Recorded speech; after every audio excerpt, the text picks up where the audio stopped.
आलमी सीरत नबी सल्लल्लाहु अलैहि वसल्लम कॉन्फ्रेंस के दौरान इमरान खान जज्बात पर काबू ना रख सके। मुसलमानों की हालत इज़ार का जिक्र सुनते ही आबदीदा हो गए। मारूफ सनाखा नजम शराज की नादगोई के दौरान चेयरमैन तहरीक इंसाफ की आंखों से आंसू झलक पड़े।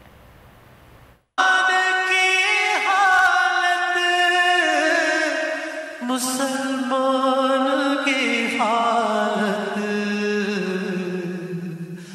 तफरको तनाज़ो में बड़ा देख रहा हूँ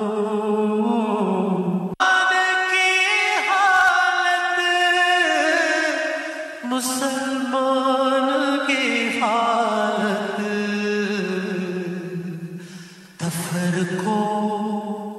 तफरको तनाज़ो में बड़ा देख रहा हूँ। मंजिल, रास्ता, जज्बा,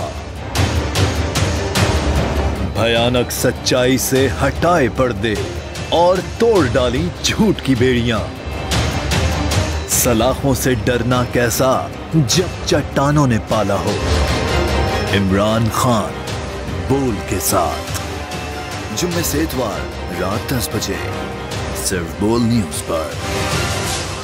सबसे ज्यादा व्यूज, सबसे ज्यादा रील्स और सबसे ज्यादा रेटिंग के साथ बोल अब भी नंबर 1 पोजीशन पर बरकरार। और अगर आपको हमारी ये वीडियो पसंद आई है तो लाइक पर क्लिक कीजिए, सब्सक्राइब करें और बेल दबाएं ताकि कोई खबर रह न जाए।